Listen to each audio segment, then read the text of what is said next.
বিয়ে শাদীর সময় দিনদার নেককার একজন নারীকে বিবাহ করতে হবে। যুবক ভাইয়েরা, শুধু সুন্দরী সুন্দরী জরিনা সকিনার দিকে দৌড়াইও না।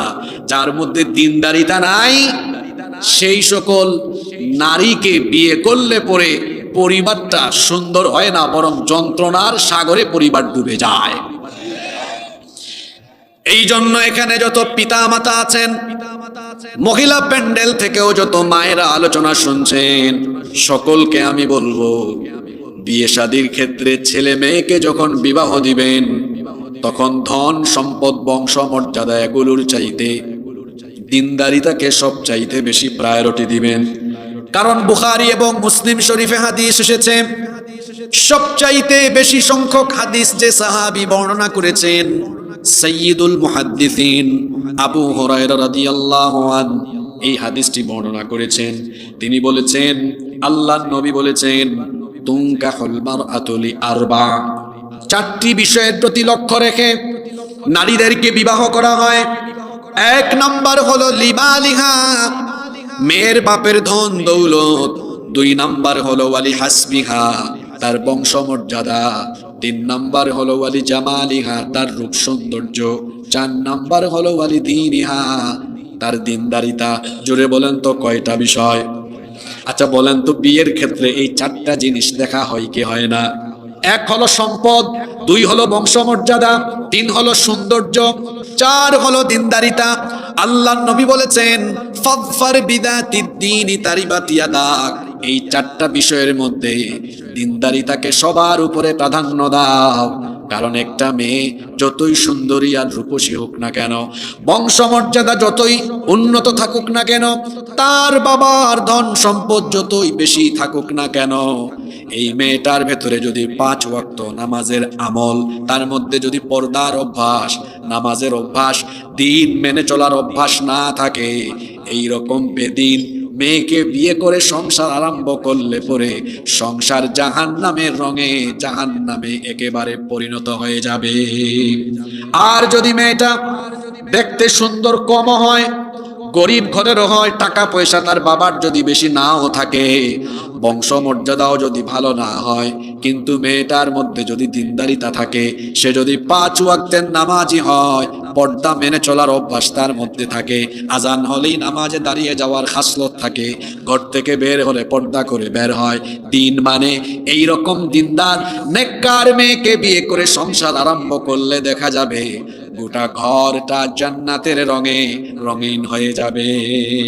কারণ দুনিয়াতে যত সম্পদ আছে, টাকা পয়সা, গাড়ি বাড়ি, ধন সম্পদ যা আছে, সবকিছুর মধ্যে শ্রেষ্ঠ সম্পদ হলো একজন নেককার নারী জীবনে পাওয়া।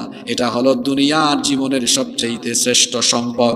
এই জন্য ইবনে মাজাহ এবং মুসলিম শরীফে হাদিস এসেছে, আল্লাহর নবী বলেছেন, আদ-দুনিয়া কুল্লুহা মাতা, দুনিয়ায় যা কিছু আছে সবকিছুই হলো সম্পদ।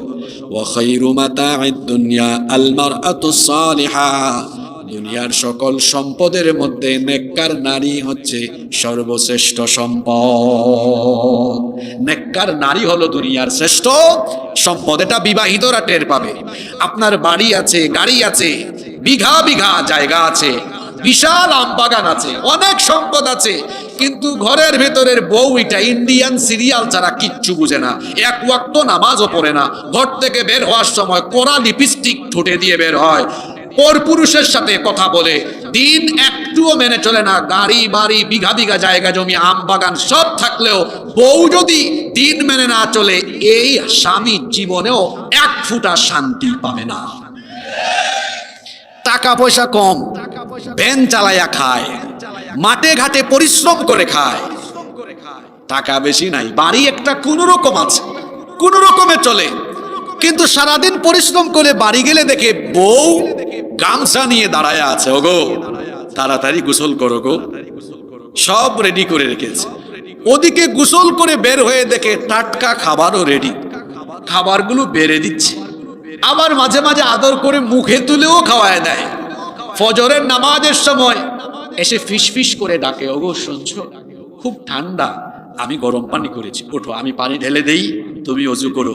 দুজনেই নামাজি, জোহরে আসরে মাগরিবে এশায় নামাজ মিস হয় না, কোরআন পড়ে তাসবিহ তাহলিল করে আল্লাহর দিন মানে, স্বামী স্ত্রী বাড়ি থেকে বের হয়ে নবাবগঞ্জে যায়, স্বামী তার স্ত্রীকে পর্দা করায় নিয়ে যায়। এই রকম নেককার দিনদার নারী যার ঘরে আছে, দুনিয়ার সুখ সমৃদ্ধি তার ঘরের ভেতরে আছে। টাকা পয়সা দিয়ে সুখ পাওয়া যায় না। দুনিয়াতে এমন বহু পয়সাওয়ালা আছে রাতে ঘুমাইতে পারে না। দুনিয়াতে এমন বহু পয়সাওয়ালা আছে রোগের অভাব নাই, মুখে রুচি নাই, খাইতে পারে না। আছে না নাই? সুখ শান্তি কার দেওয়া? বিশ্বাস করেন, ঘরের ভেতরে নারী যদি ভালো না হয়, নিজের বউ যদি ভালো না হয়, দুনিয়ার সবকিছু আপনার কাছে তিতা তিতা লাগবে, মেজাজ কর্কশ থাকবে, মাথা গরম থাকবে, কারণ ঘরের জিনিসটাই তো ভালো না। এই জন্য আল্লাহর নবী দুনিয়ার সুখী ব্যক্তির পরিচয় দিয়েছেন। আল্লাহর নবী বলেছেন আরবাউম মিনাস সাআদাহ, আল্লাহর নবী বলেছেন আরবাউম মিনাস সাআদাহ, চারটি জিনিস হলো সৌভাগ্যের লক্ষণ। যে ব্যক্তি দুনিয়াতে চারটা জিনিস পেয়েছে সেই ব্যক্তি দুনিয়াতে সুখী হয়ে গিয়েছে। সুবহানাল্লাহ। জোরে বলেন তো কয়টা জিনিস? কোন চারটা জিনিস আল্লাহর নবী বলেছেন? এক নাম্বার হলো আয-যাওজাতুস সালিহা, আই আল মারআতুস সালিহা, নেককার স্ত্রী। দুই নাম্বার হলো আল মাসকানুল ওয়াসিআ, প্রশস্ত বাড়ি। তিন নাম্বার হলো আল মারকাবুল হানি, চলার জন্য একটা বাহন। চার নাম্বার হলো আল জারুস সালিহ, উত্তম প্রতিবেশী। এই চারটা জিনিস যে পেয়েছে সেই ব্যক্তি দুনিয়ার সুখ পেয়েছে। তার মধ্যে প্রথমটাই হলো নেককার স্ত্রী পাওয়া। অন্য হাদিসে এসেছে আল্লাহর নবী বলেছেন মান রাযাকাহুল্লাহু ইমরাআতান সালিহাতান ফাকাদ আ'ানাহু আলা শাতরি দীনি, আল্লাহ তাআলা যেই ব্যক্তিকে নেককার একজন জীবন সঙ্গী দিয়ে দিয়েছেন, আল্লাহ যেন ওই লোকটাকে ইসলামের অর্ধেক নিয়ামত দিয়ে দিয়েছেন। তো অর্ধেক যদি পেয়ে যায়, বাকি অর্ধেক আছে না, এটা কোথায় পাবে? আল্লাহর নবী বলেছেন ফালইয়াত্তাকিল্লাহা ফিন্নিসফিল বাকি, বাকি অর্ধেকও পেয়ে যাবে যদি সারা জীবন আল্লাহকে ভয় করে চলে, তাহলে 100 ভাগ ইসলামের নিয়ামত আল্লাহ ওই ব্যক্তিকে দিয়ে দিবেন। সুবহানাল্লাহ। কি বাড়ি গিয়ে বলবেন নাকি গো? কেন? প্রথম পয়েন্টে একজন নেককার স্ত্রীর কথা বললাম, আপনাদের কষ্ট হচ্ছে নাকি? কেন বলেছি? রিজনটা কি? কারণ হলো আপনার স্ত্রী সেটা শুধু স্ত্রী নয়, এটা সন্তান উৎপাদনের কারখানা। এই পেট থেকেই সন্তান আসবে। নারীদের পেট তো শুধু পেট নয়, এটা সন্তান উৎপাদনের কারখানা। তাদের পেটেই জন্ম নিয়েছেন পয়গম্বর নবী রাসূল আলাইহিমুস সালাম, তাদের গর্ভে এসেছেন পৃথিবীর শ্রেষ্ঠ শ্রেষ্ঠ সন্তানেরা। ঠিক না বেঠিক? এজন্য আপনার স্ত্রী ভালো হওয়া এটা অত্যন্ত জরুরি। কেন? কারণ আজকের বিজ্ঞানও বলছে একজন মা যখন প্রেগনেন্ট হন, তার প্রেগন্যান্সির লাস্ট পর্যায়ে, বিশেষ করে সন্তান পৃথিবীতে আসার 16 সপ্তাহ আগে, 16 সপ্তাহ মানে 4 মাস, 16 সপ্তাহ মানে কয় মাস? হিউম্যান এমব্রায়োলজি নিয়ে যারা গবেষণা করছেন তারা বলছেন a child gets hearing before 16 weeks of birth. সন্তান পৃথিবীতে আসার আগে, মায়ের পেটে থাকাকালীন, দুনিয়ায় আসার 4 মাস আগে থেকেই সে শুনতে পায়। কি আপনারা কি বাদাম খাবেন? কথাগুলো শুনবেন না? বাদাম খায়া খায়া শুনেন। সন্তান পৃথিবীতে আসার আগে, মায়ের পেটে থাকতেই কয় মাস আগে শোনে? এটা চিকিৎসা বিজ্ঞান বলছে। আপনারা বলবেন হুজুর বিজ্ঞান তো অনেক আপডেটেড। না, কোরআন আপডেটেড, বিজ্ঞান ব্যাকডেটেড। আপনি তো কোরআন পড়ছেন না। কোরআন খুলেন, খুলে দেখেন আল্লাহ তাআলা কোরআনে যত জায়গায় শ্রবণ শক্তি আর দৃষ্টিশক্তির কথা বলেছেন, সব জায়গায় আল্লাহ তাআলা দৃষ্টিশক্তির আগে শ্রবণ শক্তির কথা বলেছেন। যেমন ইন্নাস সামআ ওয়াল বাসারা ওয়াল ফুআদা কুল্লু উলাইকা কানা আনহু মাসউলা, নিশ্চয়ই কান, চোখ, অন্তর জিজ্ঞাসিত হবে। এখানে চোখের আগে কানের কথা বলা হবে। অন্য আয়াতে যান, আল্লাহ বলছেন ওয়াজআলা লাকুমুস সামআ ওয়াল আবসারা ওয়াল আফইদা, এখানেও আল্লাহ তাআলা চোখের আগে কানের কথা বলেছেন। আধুনিক যুগের মুফাসসিরগণ এই আয়াতগুলোর সায়েন্টিফিক এক্সপ্লেনেশন, বিজ্ঞানসম্মত ব্যাখ্যা এভাবে দিয়েছেন, যেহেতু আল্লাহ তাআলা কোরআনের সমস্ত জায়গায় দর্শন শক্তির আগে শ্রবণ শক্তির কথা বলেছেন, তার মানে মানুষ দৃষ্টিশক্তি লাভের আগে শ্রবণ শক্তি লাভ করে। আজকের বিজ্ঞানও তো তাই বলছে, পৃথিবীর একমাত্র প্রাণী বা সৃষ্টি হলো মানুষ, যারা জন্মের 4 মাস আগেই মায়ের পেটে শুনতে পায়। সুবহানাল্লাহ। কুরআনও বলছে এটা, বিজ্ঞানও এটা বলছে। তাহলে শোনেন, খেয়াল করেন, এখন যদি এই মাইটা খারাপ হয়, সন্তান পেটে নিয়ে সারাদিন থাকদিন না দিন দিন দিন ঝাঁকানাকা ঝাঁকানাকা, লারে লারে লারে লালা, এগুলোই শুনতে থাকে। তো বিজ্ঞান আর কোরআন বলে পেটের ভেতর থেকে সন্তান এটা সব শুনে এই লালা লালা পাপা পাপা মহিলার পেট থেকে যেগুলা বের হবে সবগুলো ঝাঁকানাকা ঝাঁকানাকা মার্কা সন্তান হবে। এরাই আউল হয়, বাউল হয়, ফাউল হয়, চরিত্রহীন হয়, লম্পট হয়। আর যদি এই নারী এমন থাকে যে পেটে সন্তান, আজান হয়েছে, আল্লাহু আকবার, আলহামদুলিল্লাহি রাব্বিল আলামিন, আর রহমানির রহিম, মালিকি ইয়াউমিদ্দিন, ইয়াকা না'বুদু ওয়া ইয়াকা নাস্তাঈন, اهدنا الصراط المستقيم صراط الذين أنعمت عليهم غير المغضوب عليهم ولا الضالين।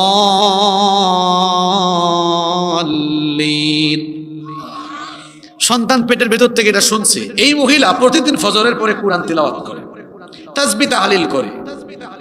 সন্তান পেটের ভেতর থেকে এগুলা শুনে, এই মহিলার পেট থেকে এই সন্তানগুলো বের হয়, এরা আল্লাহওয়ালা হয়, এরা আলেম হয়, মুফাসসির হয়, মুহাদ্দিস হয়, পৃথিবী বিখ্যাত আলেম হয়, এরা আবু হানিফা হয়, এরা ইমাম আহমদ বিন হাম্বল, ইমাম শাফিঈ রাহিমাহুল্লাহ, এরকম জগৎ বিখ্যাত আলেমরা এমন নারীর পেট থেকে বের হয়।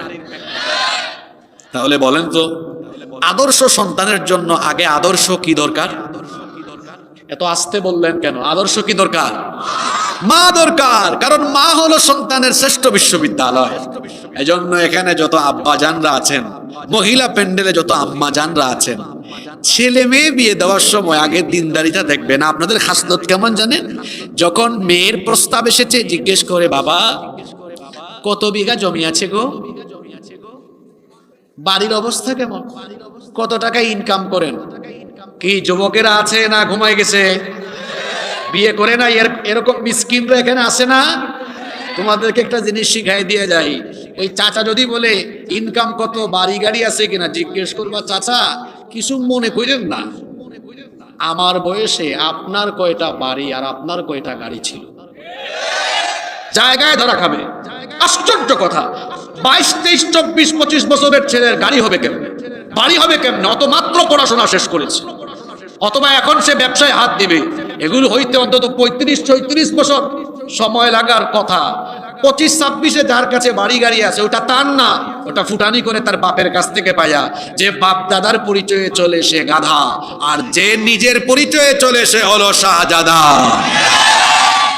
আপনার মেয়েকে গাধার কাছে বিয়ে দিয়েন না। গাধা, এই গাধা তো আপনার মেয়েকে বিয়ে করার পর একটা ফ্যান অ্যান্ড লাভলি কিনলো, গিয়ে বলবে, আব্বা আমার বউকে একটু মেকআপ বক্স কিনে দিব, 1000 টাকা দাও না। ব্যাককল ছেলে, তুমি তোমার বাপের কাছে গিয়ে বউকে কিছু কিনে দেওয়ার জন্য পয়সা দাও, তোমার তো শরম থাকা দরকার। তুমি তো বিবাহের অযোগ্য, অপদার্থ ছেলে, তোমাকে বিয়ে করতে বলছে কে? তোমার বিবাহের যোগ্যতাই এখনো হয়নি। তোমার তো সামর্থ্য থাকা লাগবে। তুমি তো বউকে একটা গিফট করতে হলো তোমার বাপের কাছে গিয়েছো। আমাদের সমাজে বেশিরভাগ বাবা মায়েরা ছেলের এটাই দেখে, বাড়ি গাড়ি আছে কিনা। বলে না, বাবা 5 ওয়াক্ত নামাজ পড়ো। তোমার মুখ এটা শিলা মুরগির মতো লাগে কেন? দাড়ি রাখো না কেন? তুমি যে পয়সা উপার্জন করো, এটা হালাল না হারাম? তোমার অফিসে ঘুষ খাও কিনা, সুদ খাও কিনা? যদি দেখেন ছেলেটা সৎ, হালাল পথে উপার্জন করে, নামাজও পড়ে, ছেলেটা দিনদার, চোখ বন্ধ করে এই দিনদার ছেলের কাছে মেয়েকে বিয়ে দেন, সারা জীবন আপনার মেয়ে সুখে শান্তিতে থাকবে। আপনারা দেখেন কি? বাড়ি গাড়ি বংশ। আর রসুল বলেছেন, দেখো আগে চরিত্র। কি দেখতে বলেছেন? ঠিক একইভাবে ছেলে বিয়ে করানোর ক্ষেত্রেও মেয়ের চরিত্র দেখবেন। এখানে যত অবিবাহিত যুবক ভাইয়েরা আছেন, তোমাদের খাসলত তো জানি। ফেসবুকে যদি একটু সুন্দরী জরিনা সকিনার ছবি দেখো, পাগল হয়ে যাও তোমরা, বুঝো না এগুলোতে যে এডিটার ইফেক্ট মারা। কিছু মানুষকে ক্যামেরায় লাগে একরকম, বাস্তবে লাগে, ক্যামেরায় লাগে সাদা সাদা, আর বাস্তবে আপনার সুইটারের মতো কালার কালা। এরকম আছে না নাই? আমাদের মতো কিছু হুজুরও আছে দেখবেন, সাথে ক্যামেরা নিয়ে নিয়ে ঘুরে ক্যামেরাম্যানকে বলে আমারে সাদা বানায় দেই ইফেক্ট মাইরা। দেখতে দেখা যায় আরে বাপরে বাপ, একেবারে লালে লাপ্পা লাল লাল, আর সামনে আসতে দেখা যায় আরে বাপরে বাপ পাতিলের থলা। আমি কাউকে নিয়ে এখানে কটাক্ষ করছি না, আমি বুঝাতে চাচ্ছি যে ভার্চুয়াল জগৎটা আলাদা। অনেক মানুষকে ভার্চুয়ালি দেখায় একরকম, বাস্তবে আরেক রকম।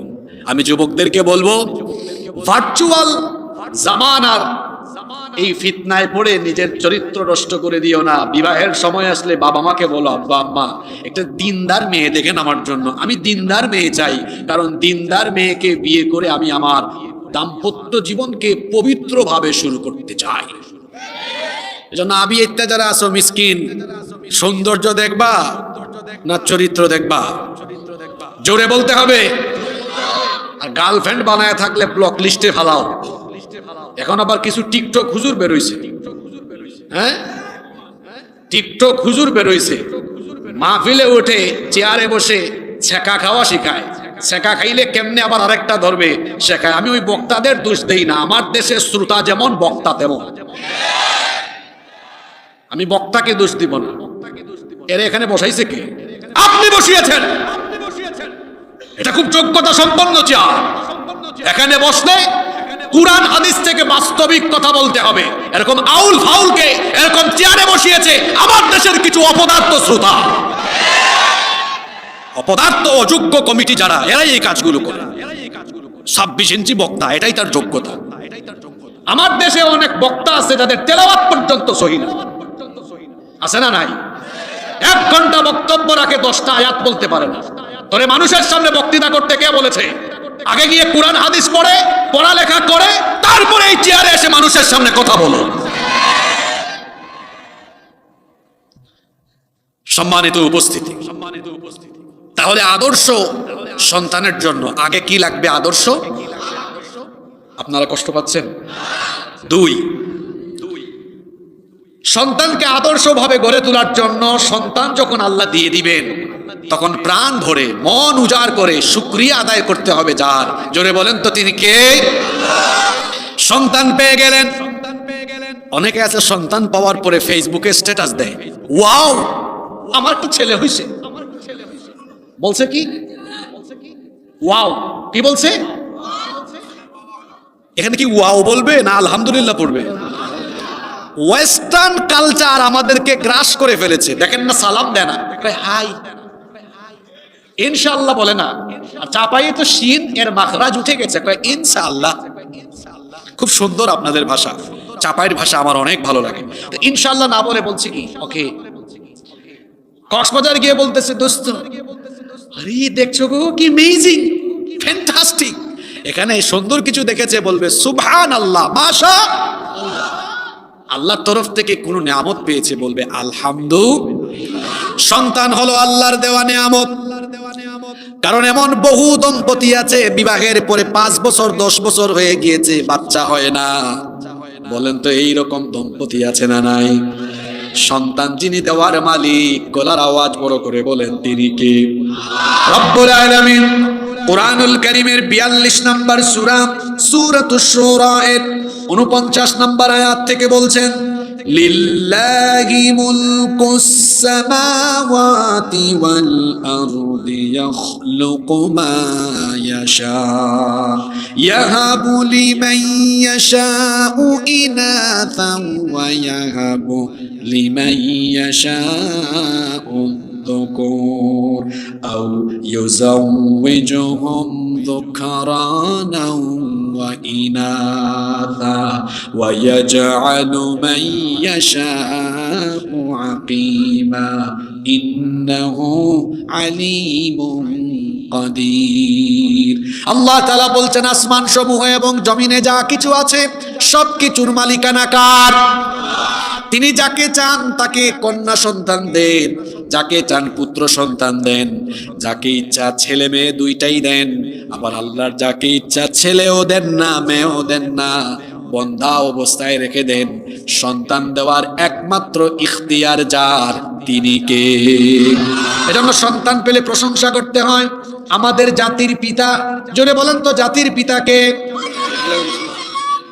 যারা বলে না হেদের জাতির পিতা কারা? আমাদের দেশে এক গোষ্ঠী ছিল, এক রাবেয়া বজুরি ছিল, জোর করে জাতির ঘাড়ে জাতির পিতা চাপিয়ে দিতে চেয়েছে।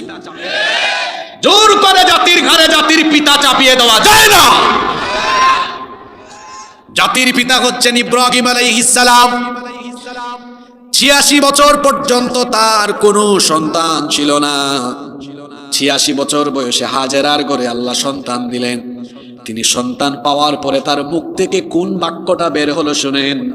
রব্বুল আলামিন কোরআনে কারীমের 14 নম্বর সূরা, সূরা ইব্রাহিমের 39 নম্বর আয়াতে বললেন, আলহামদুলিল্লাহিল্লাযী ওয়াহাবালি আলাল কিবারি ইসমাঈলা ওয়া ইসহাক ইন্না রাব্বী লাসামিউদ দুআ। তিনি সন্তান পাওয়ার পরে বলেছিলেন, সব প্রশংসা হলো আল্লাহর, যিনি আমাকে বার্ধক্য বয়সে ইসমাইল এবং ইসহাকের মতো নিয়ামত দিয়েছেন। সেই জন্য তিনি যার প্রশংসা আদায় করলেন, তিনি কে? সন্তান জন্ম হয়েছে, সাথে সাথে শুকরিয়া আদায় করবো কার? দেখেন আমি ধারাবাহিকভাবে বলছি কিভাবে আদর্শ সন্তান। 1 আদর্শ মা, 2 হয়েছে আল্লাহর শুকরিয়া, 3 এই সন্তানের জন্মের পরেই তার ডান কানে আযান দিবেন আর বাম কানে ইকামত দিবেন। কেন আযান দিতে হয়? কেন ডান কানে আযান আর বাম কানে ইকামত দেওয়া লাগে? কারণ হলো অন্য হাদিসে এসেছে, আল্লাহর নবী বলেছেন, যখন কোনো সন্তান পৃথিবীতে আসে আপনারা দেখবেন মায়ের পেট থেকে বের হয়ে সন্তান কাঁদে নাকি হাসে? কেন সন্তান কাঁদে? আল্লাহর নবী বলেছেন, সন্তান মায়ের পেট থেকে বের হয়ে দুনিয়াতে আসা মাত্রই শয়তান গিয়ে তারে গুতাগুতি করে, শয়তানের গুতাগুতিতে সে কান্না করে। এজন্য নবীজি প্রেসক্রিপশন দিয়েছেন, জন্ম নেওয়ার পরেই তার ডান কানে আযান দাও, বাম কানে ইকামত দাও। কারণ আযান আর ইকামতের শব্দ শুনলে পরে শয়তান তখন পালিয়ে যায়। আল্লাহু আকবার। আযান আর ইকামত দেওয়ার আরেকটা কারণ হলো যাতে সন্তান জন্মের পরেই তার কানের ভেতরে আল্লাহর শ্রেষ্ঠত্বের বাণী পৌঁছে যায়। এই জন্য জন্ম নেওয়ার পরে ডান কানে আযান আর বাম কানে ইকামত দেওয়ার কথা বলেছেন মুহাম্মদ। আমরা বলি সাল্লাল্লাহু।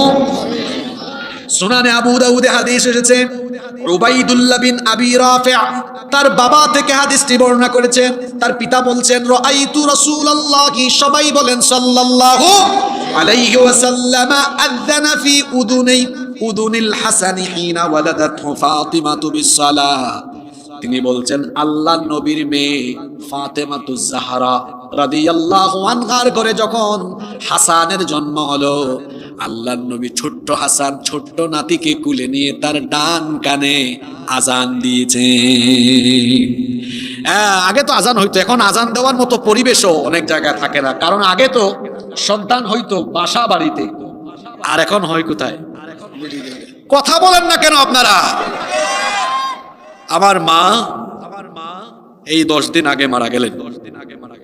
আল্লাহ আমার মাকে ক্ষমা করুন। আমি গত 8-9 দিন মাহফিলই করি নাই, এই 2-3 দিন ধরে করছি। কারণ আমার হৃদয় বড় ব্যথিত। মা বাবা হারালে কেমন লাগে এটা সেই সন্তানরাই কেবল জানে। আমার মা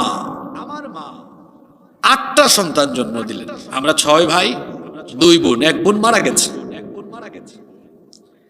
একটারও তো সিজার লাগলো না। এই যে এখানে যারা বসে আছেন তাদের মা, আমাদের মা, চাচি, দাদি, নানিরা 8টা 10টা 12টা 13টা 14টা সন্তান জন্ম দিয়েছেন। হ্যাঁ, 20টা পর্যন্ত হয়েছে, কোন সিজার। এখন একটা হওয়ার 3 দিন আগে হাসপাতালে ভর্তি। কি বলেন, আছে না নাই? আল্লাহর উপর তাওয়াক্কুল কমেছে। আর কিছু ডাক্তার ও কসাইয়ের ভূমিকায় এসেছে, সিজার না লাগলেও জোর করে সিজার করাবে। আছে না নাই? অথচ ইউরোপ আমেরিকায় স্লোগান আছে, নো সিজার, নো। কেন? কেন? কারণ হলো, শোনেন, আল্লাহর দেওয়া প্রক্রিয়াতে কল্যাণ আছে। সন্তান পৃথিবীতে আসার একটা পথ আছে, ওই পথে আসলেই তার লাভ আছে। কেমন লাভ? চিকিৎসা বিজ্ঞান বলছে সন্তান যখন স্বাভাবিক প্রক্রিয়ায় জন্ম নেয়, তার মায়ের জরায়ুতে থাকা অসংখ্য ব্যাকটেরিয়া তার পুরো গায়ে লেগে যায়, যেগুলো তাকে কঠিন কঠিন মরণ ব্যাধি এবং ভাইরাস জনিত অনেক রোগ থেকে তার শরীরকে রোগ প্রতিরোধ ক্ষমতা সম্পন্ন হিসাবে গড়ে তোলে। আল্লাহু আকবার। এজন্য দেখবেন স্বাভাবিকভাবে জন্ম নেওয়া সন্তানরা, এরা অনেকাংশে এদের রোগ প্রতিরোধ ক্ষমতা বেশি থাকে। সিজারে যারা হয় একটু রুগা রুগা থাকে, এরা একটু দুর্বল দুর্বল থাকে। কেন? অত স্বাভাবিকভাবে দুনিয়ায় আসে নাই। আজান দেওয়ার মানুষও অনেক সময় ক্লিনিকে পাওয়া যায় না। আমি একবার এক এলাকায় গিয়েছি, বাচ্চাকে কুলে এনে দিয়ে বলে, হুজুর আপনি প্রধান বক্তা, আজান একামতটা আপনার জন্য রাখছি। আমি বললাম কয়দিন হয়েছে? 5 দিন। আমি বললাম ইন্না লিল্লাহি ওয়া ইন্না ইলাইহি। আমরা দিলেন না কেন? আজকে হাসপাতাল থেকে আনছি, আমি নিয়ত করছিলাম আপনিই দিবেন। দেখছেন কারবার? Many Muslims feel embarrassed to this work. অনেকেই এই সকল কাজে লজ্জা পায়, আজান দেওয়া, একামত দেওয়া, একটু শেম ফিল করে, লজ্জা ফিল করে। আচ্ছা, নিজের সন্তানকে আজান দিল না, আমি বললাম কেন দিলেন না? দিতাম, শরম লাগে। বাচ্চা হওয়াই দিছে, শরম লাগে নাই? আজান দিতে তার শরম লাগে। এরকম মানুষ আমার আপনার সমাজে আছে না নাই?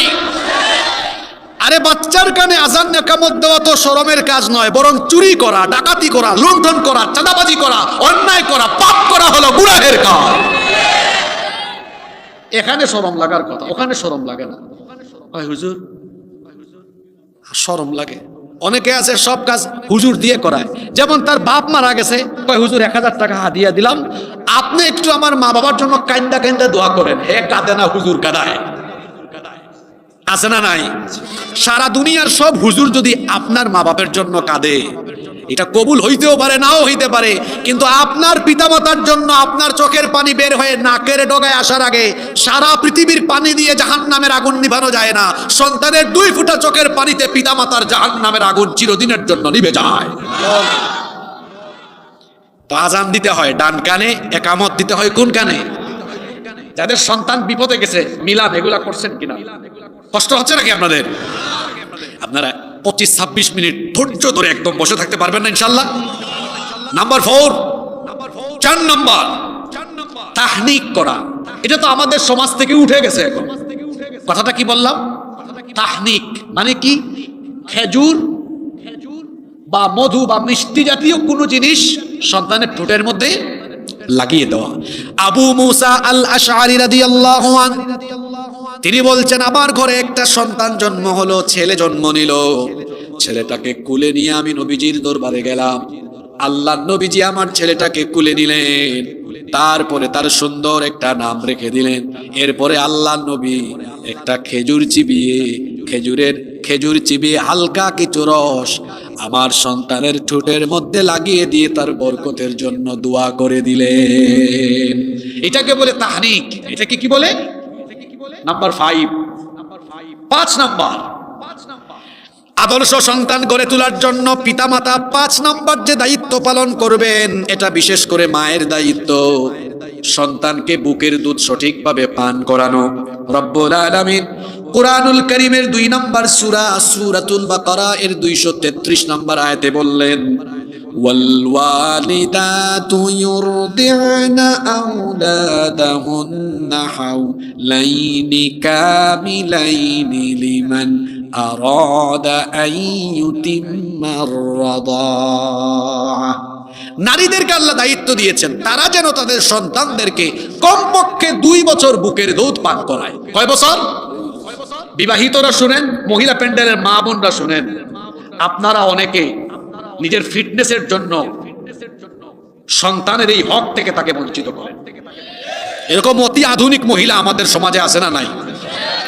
বিশেষ করে অনেকে সন্তান জন্ম নেওয়ার পর বুকের শাল দুধটা ফেলে দেয়, অথচ এই শাল দুধটা বাচ্চার জন্য এত দরকারি। চিকিৎসক এবং চিকিৎসা বিজ্ঞানীগণ বলেছেন এই শাল দুধ যে বাচ্চাকে পান করানো হয় ওই বাচ্চা কলেরা, ডায়রিয়া, মেনিনজাইটিস, শ্বাসতন্ত্রের প্রবাহ, কান পাকা এরকমের বেশ কয়েকটা মারাত্মক ব্যাধি থেকে আল্লাহ তাকে এই শাল দুধ দিয়ে 100 ভাগ সুরক্ষিত করে দেন। এটা ফেলে দেয়। আবার অনেকে এখন বুকের দুধ পান করায় না, বাজারের দুধ খাওয়ায়, অথচ সন্তানের জন্য মায়ের দুধের কোনো বিকল্প। আর যারা আল্লাহর হুকুম মানে না এদের উপর আল্লাহর গজব পড়ে। আজকে পৃথিবীতে দেখা যাচ্ছে ব্রেস্ট ক্যান্সারের পরিমাণ বেড়ে গিয়েছে, মহিলাদের ব্রেস্ট ক্যান্সার বেড়ে যাচ্ছে।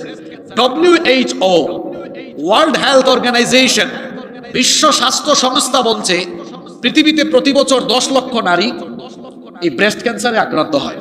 কত লক্ষ? তারা এটা নিয়ে গবেষণা করেছেন।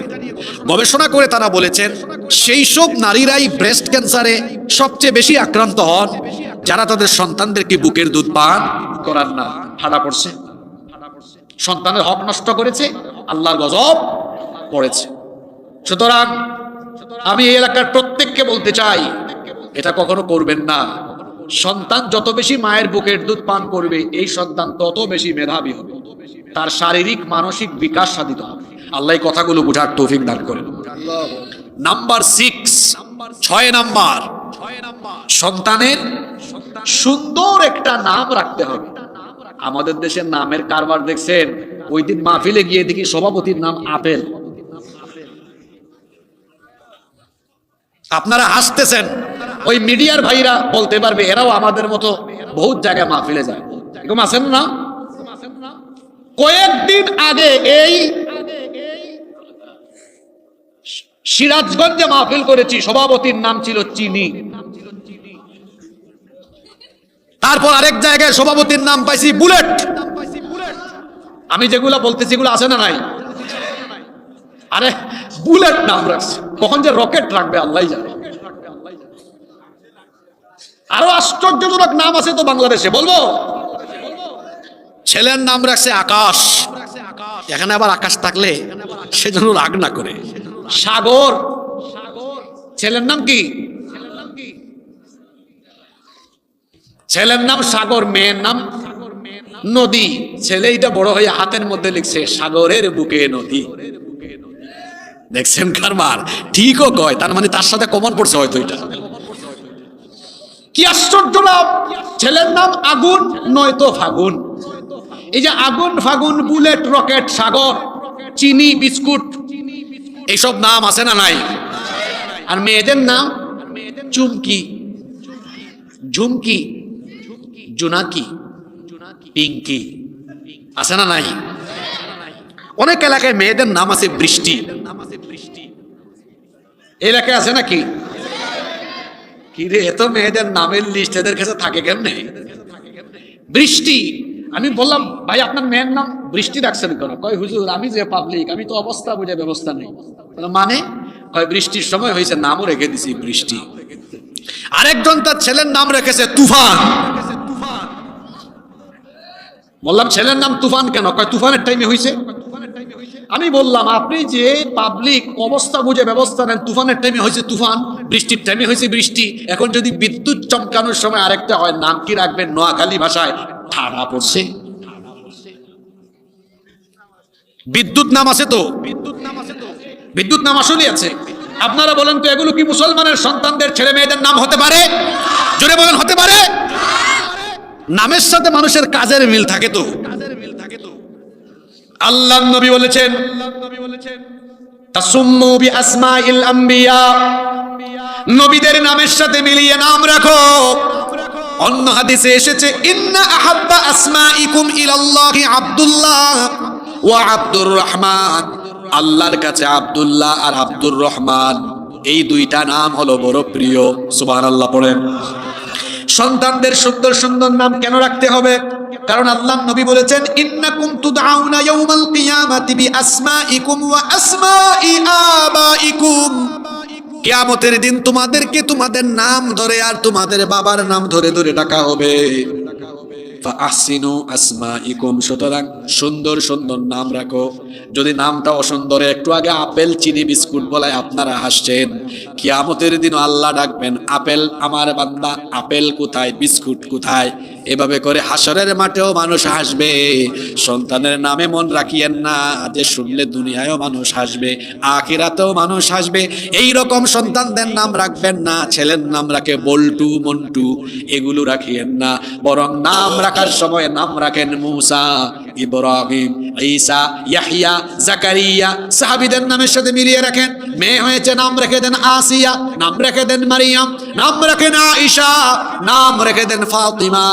এইরকম করে সুন্দর নাম রাখেন। যদি নিজে নাম রাখতে নাও পারেন, তাহলে আলেমদের সাথে পরামর্শ করে নাম রাখবেন। অনেকে আছে কয়, হুজুর আমি নিজে নাম রাখতে পারতেছি না, কিন্তু কোন হুজুরের কাছে আমি যাব না। কোরআন কি আমি পড়তে পারি না? আমি কি কম বুঝি নাকি?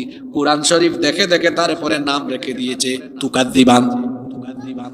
নাম রাখছে কি? বললাম কি ব্যাপার, এটার নাম তুকাদ্দিবান কেন?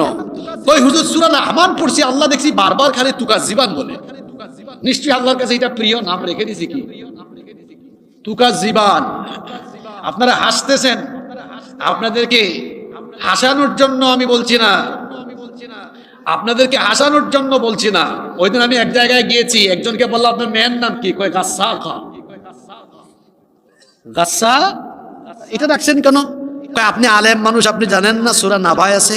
আমি বললাম গাসসা কা অর্থ তো পুষ। গাসসা কা অর্থ কি? আপনারা হাসতেছেন। এরকম অনেককে আমি পেয়েছি যারা কোরআন থেকেই নাম রাখছে কিন্তু অর্থ বুঝে নাই। আরে কোরআনে থাকলে কি নাম রাখা যাবে? কোরআনে তো আবুল আহাবের নামও আছে, তাই বলে কি কারো নাম আবুল আহাব রাখা যাবে?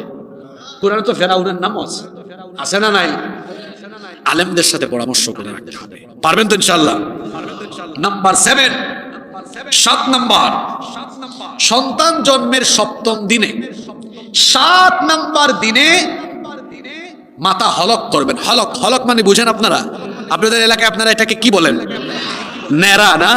কোন কোন এলাকায় বলে বেল করে দেয়, একদম বেল। আপনাদের এলাকায় বেল বলে নাকি? আচ্ছা, কোন কোন এলাকায় বলে মাথা ঢুলাইয়া দেয়, কেউ কেউ বলে নেড়া করে দেয়, কেউ বলে বেল করে দেয়।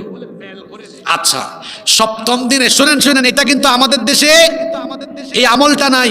চুল ফেলে চুল পরিমাণ রৌপ্য, চুল পরিমাণ রূপা অথবা সমমূল্যের টাকা আল্লাহর রাস্তায় সদকা করে দিতে হবে। এই আমলটা আমাদের সমাজে আছে না উঠে গেছে? অনেক জায়গায় নাই। এটা ছিল রাসূলের আমল। শুনেন, আল্লাহর নবীর কলিজার টুকরা নাতি হাসান রাদিয়াল্লাহু আনহু, তার জন্মের 7ম দিনে নবীজি ফাতেমার বাড়িতে গেলেন। ফাতেমা রাদিয়াল্লাহু আনহার বাড়িতে গিয়ে বললেন, ইয়া ফাতেমা, হে আমার মেয়ে ফাতেমা, ইহলিকি রাসাহু ওয়া তাসাদ্দাকি বিজিনাতা শা'রিহি ফিদ্দা, আমার নাতির মাথাটা হলক করো আর মাথার চুল পরিমাণ রৌপ্য আল্লাহর রাস্তায় সাদাকা করো। সুবহানাল্লাহ। এটা 7 নাম্বার। এবার 8 থেকে বাকি সবগুলা পয়েন্ট বহু জরুরি। এই জরুরি পয়েন্টগুলো শোনার জন্য কি 15-16 মিনিট আমরা কষ্ট করে মনোযোগী হয়ে বসে থাকতে পারবো? বেশি জরুরি এগুলো। 8 জন্মের 7ম দিনে আকিকা দিবেন। কি দিবেন? মেয়ে হলে 2টা ছাগল, ছেলে হলে সরি ছেলে হলে আর মেয়ে হলে 1টা। কি দিতে হবে? ছাগল। আল্লাহর রাস্তায় আকিকা করে দিবেন। এটা হলো 8 নাম্বার দায়িত্ব।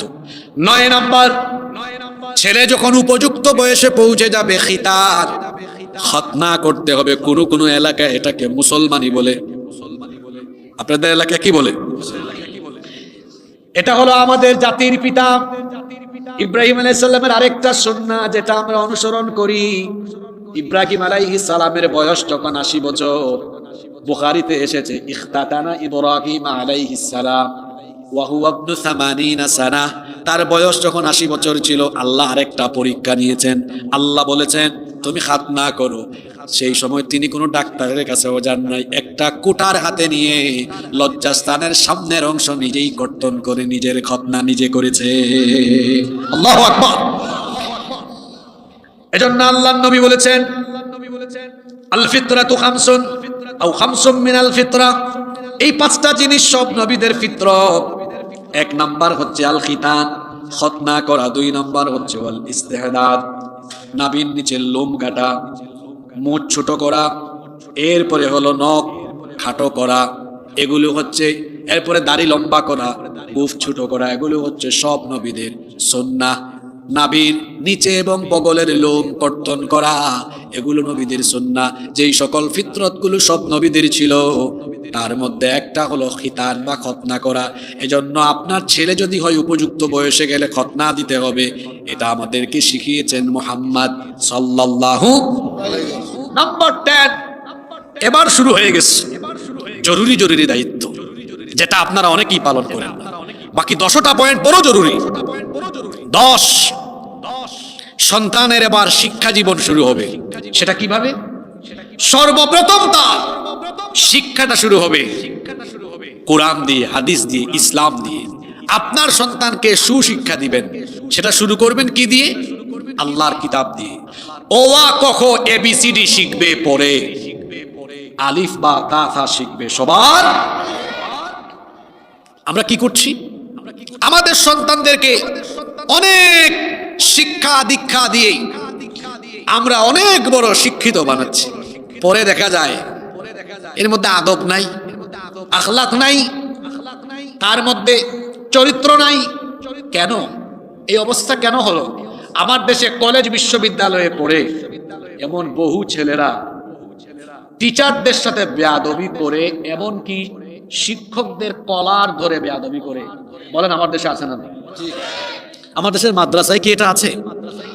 বলেন আছে? কেন নাই? মাদ্রাসায় আদব শেখানো হয়। জোরে বলেন কি শেখানো হয়? আদব শেখানো হয়। আর দ্বীনি শিক্ষা ছাড়া কখনোই কোনো সন্তান আদবওয়ালা চরিত্রবান হতে পারে না, পারে না, পারে না। এই জন্য আপনার সন্তানকে সবার আগে আল্লাহর কোরআন শিখাবেন, এরপরে ইংরেজি ভাষা শিখাবেন, আধুনিক শিক্ষা প্রযুক্তি সবকিছুই শেখাবেন। আমি নিষেধ করছি না, কিন্তু শিক্ষা জীবন শুরু হবে সবার আগে আল্লাহর কোরআন দিয়ে। আমাদের সন্তানদের শিক্ষা জীবন শুরু হবে, জুড়ে বলেন কি দিয়ে? আমি নিজেও ছোটবেলায় মক্তবে যেতাম, সাবাহি মক্তব। এটা আমাদের ঐতিহ্যের অংশ। গ্রামে গ্রামে এটা ছিল, কিন্তু অনেক এলাকায় এই ঐতিহ্য এখন হারিয়ে যাচ্ছে। জানি না আপনাদের এলাকায় সাবাহি মক্তব, সকালবেলার মক্তব আছে নাকি? এটা অবশ্যই ধরে রাখবেন। এটা যেন আমাদের এলাকা থেকে এই ঐতিহ্য যেন মুছে না যায়, কারণ ইসলাম বিরোধীরা বহু ষড়যন্ত্র চক্রান্ত করছে সকালবেলার মক্তব যেন আমার সমাজ থেকে উঠায় দিতে পারে। কারণ এটা যদি উঠায় দেওয়া যায়, আমাদের সন্তানদেরকে কোরআন শিক্ষা থেকে বিরত রাখা যাবে। ঠিক না বেঠিক? এই জন্য এই সবাহি মক্তবে সন্তানদেরকে পাঠাবেন, সকালবেলা মক্তবে পাঠাবেন। আমার নিজেরও শিক্ষা জীবন শুরু হয়েছে মক্তব দিয়ে। সেখানে গিয়ে আমরা আলিফ বা তা তা শিখেছি, কায়দা পড়েছি। সেখানে আমরা আমপারা পড়েছি, কোরআন তেলাওয়াত করেছি, কোরআন শিখেছি, খতম দিয়েছি, ইলমে কেরাত শিখেছি। মক্তব হলো মুসলমানদের ঐতিহ্যের একটা গুরুত্বপূর্ণ অংশ। এটা যেন আমাদের সমাজ থেকে হারিয়ে না যায়। সন্তানকে এমন ভাবে গড়ে তুলবেন, ছোটকাল থেকেই তাকে কোরআন হাদিস এবং দ্বীনের শিক্ষা দিবেন, যাতে করে আপনার সন্তানটা আপনার জন্য চক্ষু শীতলকারী হয়। ও আমার বাবারা, আমার ভাইয়েরা, আজকে মারা যান, কোনো সম্পদ আপনার সাথে যাবে না, কোনো কিছু আপনার সাথে যাবে না। মানুষ মারা যাওয়ার পরে তার সকল আমলের ধারাগুলো বন্ধ হয়ে যায়। এজন্য নবীজি বলেছেন, ইযা মাতাল ইনসান ইনকাতা আনহু আমালুহু ইল্লা মিন থালাথা। কোন মানুষ যখন মারা যায় তখন তার আমলের ধারাগুলো বন্ধ হয়ে যায়, কিন্তু তিনটা জিনিসের সওয়াব, তিন আমলের সওয়াব সে কবরে গিয়েও পায়। এক নম্বর হলো সাদাকাতুন জারিয়া, সদকায়ে জারিয়া। দুই নম্বর হলো ইলমুন ইউনতাফাউ বিহি, এমন ইলম যে ইলমের মাধ্যমে মানুষেরা উপকার লাভ করে। তিন নম্বর হলো ওয়ালাদুন সালিহুন ইয়াদউ লাহু, এমন নেককার সন্তান, যেই নেককার সন্তান তার পিতামাতার জন্য দোয়া করে। সন্তানকে যদি নেককার বানায়া যান, কবরে গিয়েও সওয়াব পেয়ে যাবেন। সওয়াবের অংশ আপনার আমলনামায় পৌঁছায় দেওয়ার ব্যবস্থা করবেন কে? আস্তে বলবেন না, জুড়ে বলেন কে? শুধু তাই নয়, শুধু তাই নয়, যদি আপনার সন্তানকে দিনদার বানান, এটা গোলাপের মতো হবে। যেদিকে যাবে সুভাষ ছড়াবে দুনিয়ায়, মানুষ আপনার প্রশংসা করবে, আখিরাতেও আপনার জন্য অনেক বড় একটা পাওয়া, অনেক বড় একটা সৌভাগ্য হবে আপনার। আল্লাহর নবী বলেছেন, মান তারা আল কুরআন ওয়া আমিলা বিমা ফি উলবিসা ওয়ালিদাহু তাজাই ইয়াউমাল কিয়ামা।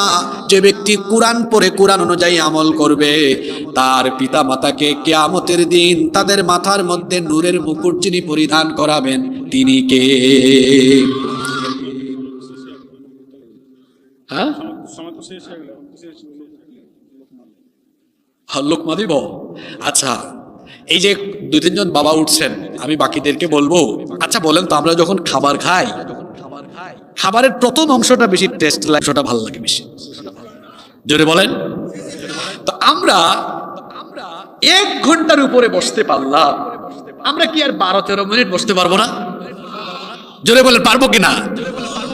এজন্য আমি আশা করব আপনারা যারা বসে আছেন আর একজনও উঠবেন না। আমি কি আশাটুকু করতে পারি সবার কাছ থেকে? আচ্ছা আপনারা বলেন তো, আপনাদের বাড়ি বেশি দূরে না আমার বাড়ি বেশি দূরে? তো সিস্টেম তো ছিল আমি আগে উঠে দৌড় মারা, তো দৌড় মারতেছেন কেন আপনি? কারণ আপনার বাড়ি কাছে, আপনার বলা উচিত, হুজুর গো আজকে মাহফিল শেষে আমার বাড়িতে থাকেন গো। এইটা না বলে আপনি দৌড় মারতেছেন, এটা কি সুন্দর হলো? তাহলে আমরা একসাথে সবাই উঠবো, রাজি আছেন? আপনারা আম খাওয়েন না, মানুষ এত আম খান, চাপাই তো আমের অভাব নাই। বুঝছি, আপনি তো 12 মাসই আম পাওয়া যায় না, এটাও নাই, চিন্তা করেন আমি নিয়ে যাব না। তো আম খাইয়া তো চেহারাও দেখছেন মাশাআল্লাহ কত সুন্দর, আমের মতো হয়ে গেছে।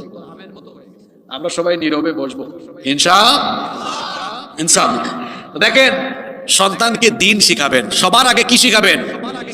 আর এমন এখন কিন্তু ডিসেম্বর মাস, সামনে জানুয়ারি মাস, সন্তানদেরকে এমন প্রতিষ্ঠানে দিবেন না যেখানে সবকিছু আছে দিন নাই, এরকম প্রতিষ্ঠানে দিবেন না, বরং মাদ্রাসায় দেন, অথবা এমন কোনো বিদ্যালয়ে, এমন কোনো প্রতিষ্ঠানে দেন যেখানে আরবিও আছে, ইংরেজিও আছে, আধুনিক জ্ঞান বিজ্ঞান আছে। তাহলে সন্তানগুলো এরা দেখা যাবে ইন্টিগ্রেটেড কারিকুলাম, সমন্বিত কারিকুলামে এরা সকল যোগ্যতা নিয়ে বড় হবে ইনশাআল্লাহ। পারবো তো আমরা? নাম্বার 11 নাম্বার, সন্তানকে নামাজের ব্যাপারে তাকিদ দিতে হবে। কত বছর থেকে নবীজি বলেছেন, মুরু আউলাদাকুম বিসসালাতি ওয়া হুম আবনাউ 7 সিনিন। তোমাদের সন্তানের বয়স যখন 7 বছর হয় তখন থেকে নামাজের আদেশ দাও, নামাজের তাকিদ দাও। ওয়াদ্রিবুহুম ওয়া হুম আবনাউ 10 সিনিন। আর যখন 10 বছর হয় সন্তানকে নামাজের জন্য শাসন করো। ওয়াফাররিকু বাইনাহুম ফিল মাদাজি', তখন তাদের বিছানাও আলাদা করে দাও। কিন্তু আমাদের স্বভাব হলো এমন, আমরা নিজেরাই নামাজে যাই না, সন্তানকে কখন নামাজে বানাবো? অনেকে এমন আছে উষ্টা খাইয়াও পশ্চিম দিকে পড়ে না। আমার দেশে এমন বহু মানুষ আছে যারা ওয়াজ শুনে, সারাদিন মোবাইলেও শুনে, মাহফিল হলে সবার আগে গিয়ে বসে থাকে, কিন্তু আজান হলে নামাজে তারা যেতে চায় না। আমার দেশে মাহফিলে মানুষ বেশি না, নামাজে মানুষ বেশি।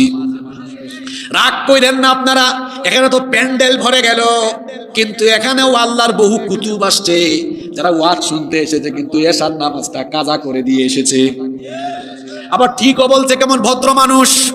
এখানে এমন মানুষ আছে যারা 12টা পর্যন্ত ওয়াজ শুনে যাবে, ফজরের নামাজে ঘুমায়া থাকবে। এখন বলেন তো, ওয়াজ শোনা ফরজ নাকি নামাজ আদায় করা ফরজ? ওয়াজ শোনা নফল, নামাজ আদায় করা হলো। যাদের মধ্যে নামাজ নাই, আল্লাহ নবী বলেছেন তাদের মধ্যে দিন নাই। যার মধ্যে নামাজ নাই তার মধ্যে দিন নাই। এই জন্য সবার আগে হলো নামাজ। কিয়ামতের ময়দানে সর্বপ্রথম আল্লাহ তাআলা যে আমলের ব্যাপারে আমাদের কাছে হিসেব চাইবেন, বলেন তো দেখি সেই আমলের নাম কি? এজন্য খবরদার, নিজেরা নামাজ ছাড়বেন না, সন্তানদেরকেও নামাজি বানাবেন। ফজরের আজান হবে, বাচ্চাকে গিয়ে আদর করে মাথায় হাত বুলায় বলবেন, বাবা উঠো, আমার সাথে মসজিদে চলো। মায়েরা যারা আছেন, মেয়েটাকে গিয়ে সুন্দর করে কপালে চুমু দিয়ে মাথায় হাত বুলায় বলবেন, আমার কলিজার টুকরা মা উঠো, আমার সাথে নামাজে দাঁড়াও। এভাবে মা বাবা যদি চায় সন্তানদেরকে ছোটকাল থেকেই নামাজি বানাতে পারবে, সেই মা বাবা কত সৌভাগ্যবান যারা তাদের ছেলে মেয়েগুলোকে নামাজি বানিয়ে দুনিয়া থেকে বিদায় হয়ে গেল। সেই সন্তানগুলো তাদের পিতা মাতার জন্য প্রতি নামাজের পরই দোয়া করবে, রব রব্বির হামহুমা কামা রব্বায়ানি সাগীরা। এজন্য নামাজি সন্তান রেখে যেতে হবে। প্রত্যেকেই সকলের সন্তানকে নামাজের ব্যাপারে তাগিদ দিবেন। রাজি আছেন তো?